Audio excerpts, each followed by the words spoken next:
What's going on, everyone? My name is Nicholas Merton here from DataDash, and today is August 14th of 2024. Well, folks, I hope you are having a fantastic day wherever you are, because in today's video, I'm here today to talk about one thing and one thing only, and that is the topic of altcoins. This is probably one of the areas within crypto that gets traders the most excited off of the idea of making life-changing returns. And while that is definitely possible if you play your cards right, there are also a lot of people who are skeptical on trading altcoins because they've seen through either prior experience or through friends that you can end up losing a lot of money and that most altcoins generally trend lower over the long term. So today I want to give you not only the do's, the things that you should do in order to increase your odds of making life-changing returns or making good percentage returns on trading altcoins, but more importantly, I want to talk about the don'ts, the pitfalls you need to avoid, both the mental traps and also the actions you may take that will leave you losing a lot of money. So we've got a lot to unpack here in today's video, so if you happen to enjoy, consider dropping a like and let's go ahead and kick things off. Now, I want to go ahead and start by talking about the don'ts. There are a lot of cryptocurrencies out there, guys. It is incredibly easy to just go on CoinMarketCap or CoinGecko or any coin aggregator and get extremely overwhelmed. This is the first big mistake that you want to avoid here, is making this repeated pattern that 95% of people are going to do. They're going to go on CoinMarketCap, they're going to look down the list of coins, they're going to look at what's up the most over the last 24 hours and chase whatever's doing well here in the last 24 hours. They might think, oh man, I should have gotten into Thorchain, I should have gotten Celestia, Helium, I need to look at these coins, maybe I should buy them. And you also might fall into the other end of the camp. You might be someone who thinks that you're approaching it in a smarter way, that, oh, I'm going to buy things that are on a discount, right? I'm going to buy things that are down the most over the last 24 hours, which is also a really big pitfall. While it's great to buy discounts, we want to make sure we're buying strong plays. We want to buy into strength in the market, right? But at the same time, buying into what's done well over the last 24 hours just because, oh my gosh, it's up and I feel like I might be missing the trend. These are the common pitfalls and mistakes people are going to make right off the get, right? So you do not want to use what's happened over the last hour or last 24 hours as a gauge to go long on anything. You are just going to eat yourself up emotionally. And in a market where there are easily, on CoinMarketCap says there's 2.4 million cryptos. If you go to like the first 100 pages, there's about 10,000 coins out there. I would say even if you cut that down to like 3,000 or 5,000 cryptocurrencies, it is incredibly overwhelming. So many different plays could be randomly up one day and then continue selling off the next day, where you'll end up just losing money. So you have to avoid this pitfall of just trying to scan the market randomly, trying to find plays. We first off need to ask a more important question. Rather than trying to find the next play, we're going to go in and hope to make a 2 or 3x or a 10x or whatever amount we're expecting. We need to even ask a more fundamental question. Is it time to buy altcoins? This is an unknown fact to many people, because most people will generally just start trading altcoins when everyone's talking about it and when things are getting exciting. And the major point that I want to emphasize here is that if you are actively looking to build positions in the market, you need to answer 3 fundamental questions. Is Bitcoin trending higher in the short term and over the long run? And I would say, generally speaking, we're going to answer that and what that'll look like in the chart in a moment. Is altcoin dominance going up? And also, are altcoins generally outpacing Bitcoin in their market cap? So let me show you how you can map that out on the chart. First off, you just need the price of Bitcoin here. And if Bitcoin, generally speaking, is not making higher lows and higher highs, and it is not able to maintain above what I have on my chart, the yellow and green line. These are the 21-day moving averages, both the simple moving average and the exponential moving average, right? Which adapts to the trend a little bit quicker, right? If we cannot get above those 21-day moving averages, those yellow lines here, right? The yellow and green line, which Bitcoin is not doing right now, I'm not even thinking about touching altcoins, right? I might see an altcoin that's on my watch list that I really like. It might be in a strong narrative and it's up 30-40% in the last few days. I don't care. I really don't care, because I'm not trying to capture small moves here and try to catch falling knives. I need to know that Bitcoin is trending higher, because historically speaking, we have yet to really see this. Unless Bitcoin has been trending higher within the near term and is well above its moving averages and making higher lows and higher highs, it is unlikely that altcoins are going to make any significant moves. And if you need any proof of that, the last few months since back in March, when Bitcoin set in its new all-time highs at 73.6K, and has ever since then just been setting slightly lower highs and lower lows and generally trending sideways or downward, you will see that other coins have continued to get crushed. I mean, I could take a look at other coin market cap, but you can see it here in the dominance chart that since back in really March and early April, when we closed out of a lot of our altcoin positions, essentially that since then altcoins have just bled. So many are down 50, 60, 70% from their prior highs, if not more. And we can see very clearly here why we got out in April, because the same principle applies here. We want to see dominance expansion. And when we were making trades back in early 2024, we were getting that. We were, every single time we dipped below the 21 day, right, we got these pullbacks. We were bouncing on long-term moving averages like the 200 week. And when we got above that 21 day, again, we were able to get back above it, reclaim that 21 day and continue trending higher. That was a period of time to take risk. However, since then, we have not been able to really sustain above the 21 day. Every time we came up to it, we got shot down and people started distributing or selling positions and pushing prices lower. And we have still yet, since back here, since we really broke the 21 day back here in April, we have not been able to sustain above the 21 day in any fashion. And in fact, it's served as resistance and we are still well below it.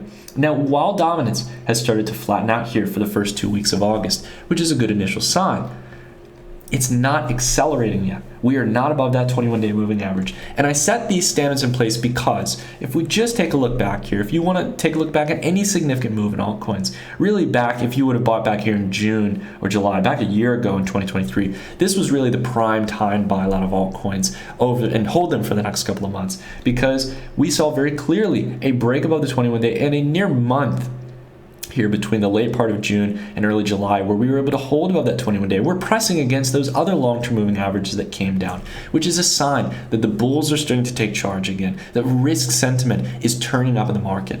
However, right now, we have not seen that. We might be on the cusp of that here going into the fall or winter, but we are not going to try to just guess. We need to have momentum on our side. And another way to measure this, this is just to let you know so you can track this. I'm not trying to gatekeep all the information. You guys can also track these things as well. This is others dominance or others.d. So if you type that in TradingView, that'll give you the dominance of all the cryptocurrencies excluding the top 10. And that's what we really want to track, because we're not trying to buy into the large players. We'll talk about that in a moment. It's another mistake that people make. But again, we're focused on really the small mid caps that have that ability to make, even in these markets, a 5-10x over a period of a couple months to a year with the right trend. Another way to measure this, and I'm really zooming out here over the long term, is taking a look at others market cap. So in this case, you just type in others like this, take the first value, and you divide that in TradingView by the market cap of BTC. And you can find that by just simply typing BTC and going down here to the one that says market cap BTC. And then you'll get this something like this on this chart. Now again, you can see very clearly, similar to the dominance metric, a break on the 21 day and an inability to get above there. So it's a very similar chart, just another way to look at it. But again, I think that these three charts, if we are not trending above the 21 day on all three of these metrics, I am not even considering touching altcoins. And that is going to eliminate so much FOMO, so much unnecessary uncertainty about whether or not it's time to get into altcoins. If you can do that, you will be much better off trading in altcoins than the vast majority of people who are just playing guesswork and trying to buy dips and catch falling knives. Things can go much lower than you may expect. And it is very clear throughout history that this plays out time and time again. Now, there are ranges of interest here, like this, for example, support range since back in 2017. And we are in that range right now. I'm definitely interested to some extent, but again, I'm not striking yet because I don't need to get that absolute bottom. I just need to make sure that I'm in it when the price is trending here. And you look at any of these uptrends in the past, you would not beat yourself up if you got in April 2017 versus March of 2017. There were still life-changing returns to be made, some of the best made in the last few months or weeks into the last few altcoin cycles at the peak. Here in 2021 as well, right? Same exact thing. We want depth, we want trend direction. If we don't got that, we're not touching it.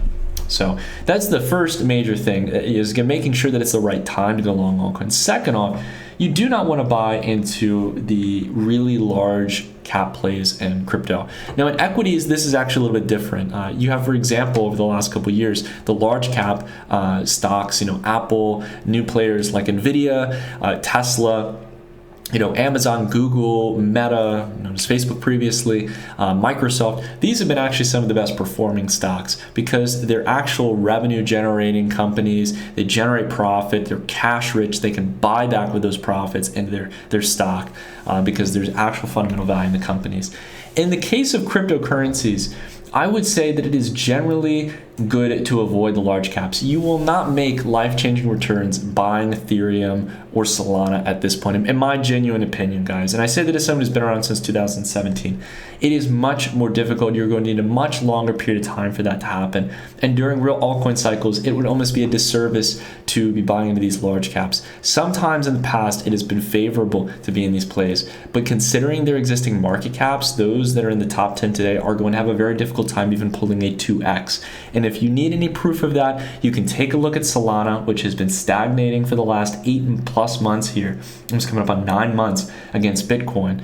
And along with that as well, Ethereum, which has been absolutely dwindling since back in 2021 against Bitcoin, and not to mention just had its ETF launch and was not able to save the price. We'd warned about this a lot on the channel. So many people were FOMOing into it, saying that ETH was going to be destined for $10,000, and it was just set in and priced in. And as we can see here, we're down below the 100-month moving average for Ethereum against Bitcoin. I'm not saying here that the USD price or the dollar price hasn't gone up, say, a year or two ago. That doesn't matter. If it's not outpacing Bitcoin, we'd much rather just be in Bitcoin at the end of the day, right? We need to have that standard in place, and you're just not going to find that in large caps.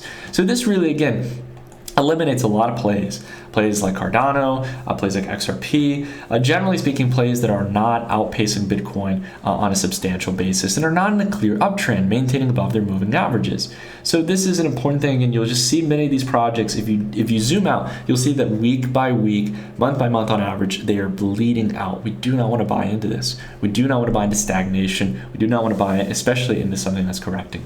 Now, we also don't want to make the third mistake of buying strong fundamentals, okay? Now, look, at the end of the day, guys, I do like projects with strong fundamentals because strong fundamentals can play very well into developing narratives. If a project actually has some, working protocol, has real users and adoption, has real TVL or total value locked on its chain with stable coins, real applications that are creating value, I think all those are great. And they can very well be the justification and reason why a certain coin or token is trending higher and setting higher lows and higher highs and may be worth buying.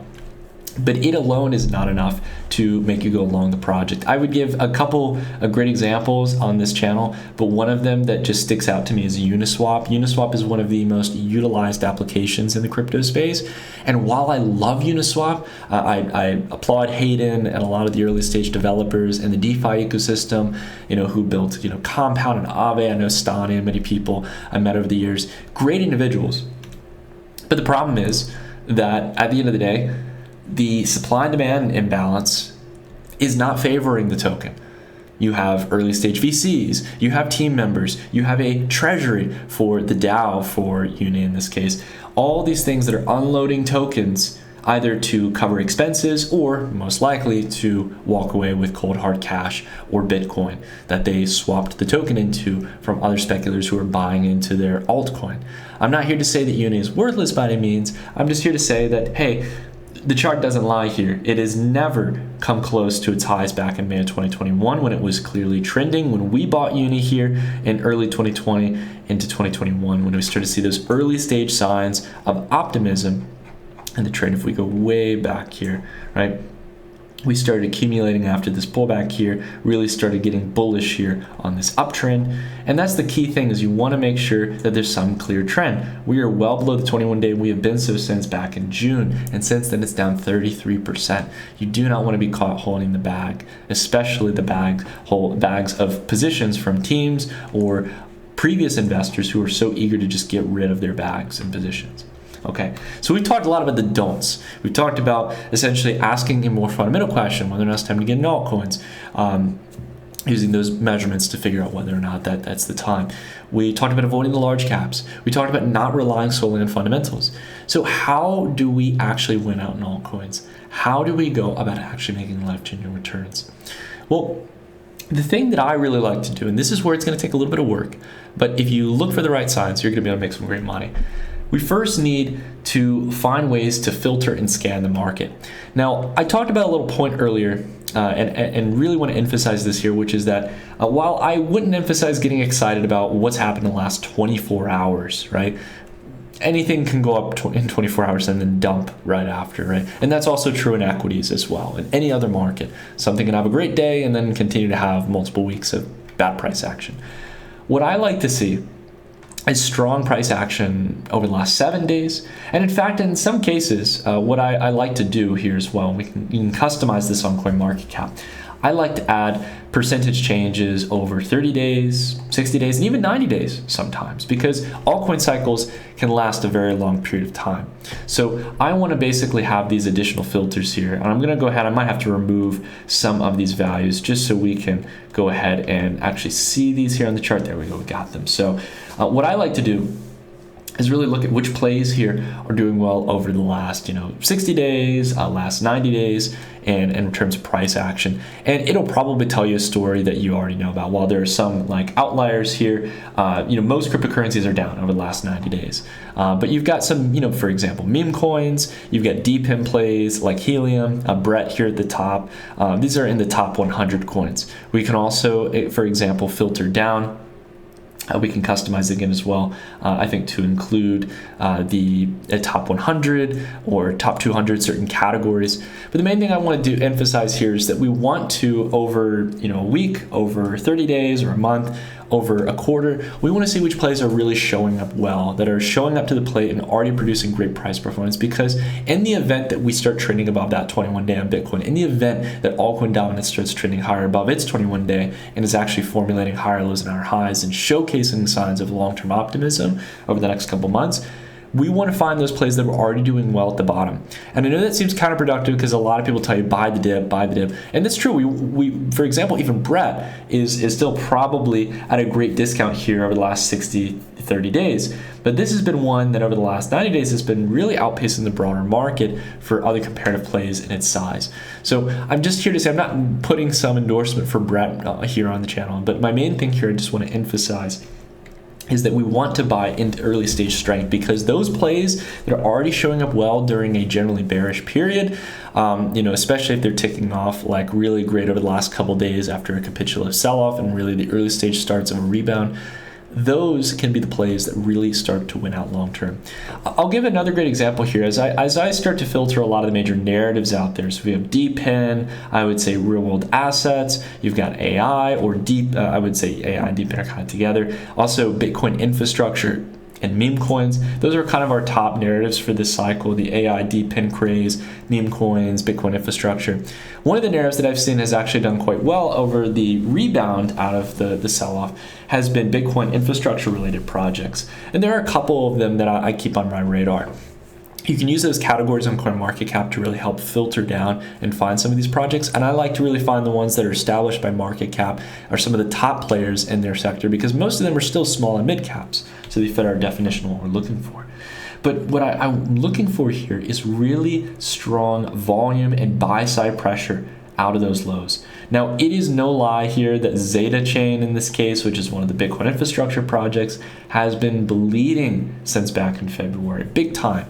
Nearly almost 6 months of just downside price action with lower highs, significant lower highs and lower lows.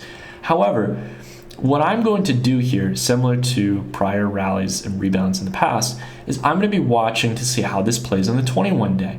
Now, the 21 days got a little bit further to go here. We've got probably a couple more days of pullback, or maybe we just trend sideways until that 21-day creeps up. But I want to see that we've broken through the 21-day. We're able to turn that 21-day into consistent support, because that can give me a great risk-reward setup where I can set a nice favorable stop loss. Maybe I accept that I might take a 15-20% loss on it. Again, don't use my numbers exactly. You understand which risk profile you want to take and what stop to set. But it is good to have something set to some extent, even if you leave it as a mental stop, so you don't actually plug it in the exchange, but you write it down somewhere that if it goes here, I'm going to sell it, right? And then from there, if it holds on that 21-day and it starts to basically, formulate a real trend, or maybe an ascending triangle, or have some sort of the higher lows, higher highs, then we might have a breakout candidate above some of these longer term moving averages like the 100-day that are starting to creep down here. And you can just really let this thing start to ride, and you take profits along the way at prior ranges of resistance in the past, right? Previous ranges where people maybe have taken profit. That might be significant ranges where people might start selling. You can see that that was also prior support back here in the past, similar range. So again, this is something that's very imperative here. We're not using 1,000 different indicators. We are just listening to price. And if price can't get above that 21-day moving average and it can't start treating what was previously resistance for the last couple of months, you can just see how this green line and the yellow line constantly are not being tested or knocking down price multiple times. If we can start trending and making that support, we got a good chance to potentially have a play here that could double against Bitcoin, maybe even triple, right? We can see in percentage terms if it were to come up and test some of these levels of the past. We can see from maybe a retest on that 200-day where we built an entry, this could go up as high as being a 3x or 200%. So that's pretty good, right? Now, I understand a lot of people want the 10, 20x opportunities. This is a little tidbit that I wanted to mention earlier, but that's relevant in this video. If I were to do this video 5 years ago, I wouldn't mention this. But now I will because it's incredibly relevant. I have to tell you guys, if you can get a play that will safely give you a good risk-reward setup and can possibly outpace Bitcoin and double your money against Bitcoin, triple your money against Bitcoin in an uptrend in a bull market, I would recommend taking that than trying to put all your eggs in one basket in one micro cap and just kind of winging it. Because these are established projects, they have some degree of fundamentals, and outside of that as well, the price action and the liquidity is there where we can make really predictable plays and we can know when to take profits. So I think that's, again, where for me, if I'm trading altcoins, I'm looking for these established narratives, I'm looking for Bitcoin infrastructure, I'm also measuring them in their Bitcoin comparative. Unfortunately, there's not many good Bitcoin pairs for Zeta. So what I do is I type Zeta USD, which is, and I go down and I select the Coinbase pair, and then I'm basically dividing. I'm divided by BTC USD. And what I'm essentially doing is building a custom ratio here, whereby I'm seeing how Zeta is performing against Bitcoin because the USD and each part of the formula cancel each other out. So we're really just dividing Zeta by BTC. So this is kind of just like a little setup that you guys can use as an example. I don't know if it will come down to test that 21-day. If it doesn't and it comes up to the prior highs, that's even more bullish. That's a sign that there's euphoria, that this one is really serving as a market leader. But above all, I picked Zeta not because they're like a sponsor or anything, or that I have a huge bag in or anything. I don't hold any position in Zeta.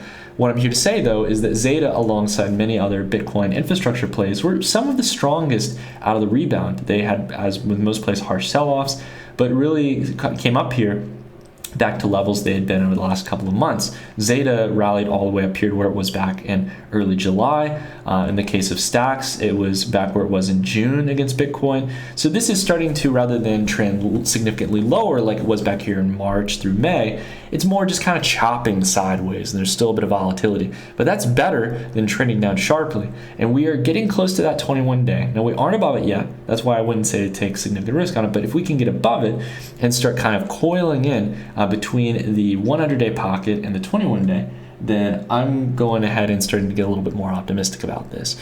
And Stacks is one of the most established Bitcoin infrastructure plays. Bitcoin infrastructure is a strong narrative with the Bitcoin ETF. The fact that Bitcoin DeFi has really not been built out yet, so there's a lot of value potential there. And also Mubi in this case, or Multibit. This is another play again where we had to build a custom ratio, but this has been something that a lot of the small cap Bitcoin infrastructure plays have just bled since their highs in December. You saw this with Ordinals, you saw this with Multibit, which is focused around the Ordinals ecosystem, which is a technology related to Bitcoin. Every single time, that 21-day, just shooting it down. It lets you know every single time. Like, just so simply, if you just listen to that 21-day, it'll tell you, hold off, keep your money, don't lose it. Unfortunately, a lot of people chase it and they get chopped up, and they're basically the exit liquidity for someone else at a much higher price. Now we've got a nice rebound and we get a chance to maybe break through. This is one of the more optimistic, one of the biggest expansions away from the 21-day and the fastest recoveries. So if this can get above the 21-day and make it support, Multibit might be an interesting kind of small micro cap play within this narrative. Again, I don't hold any position in it. I'm just here to say, again, I'm looking for those signs. So even some of these ones that I would say are showcasing good strength are not even ready for an entry yet. They're getting to that stage where they might be. And now, because we know about the strong narratives in the market, right, the ones we talked about earlier, like meme coins, Bitcoin infrastructure, DePIN, or AI, we can start to build watch lists of these plays.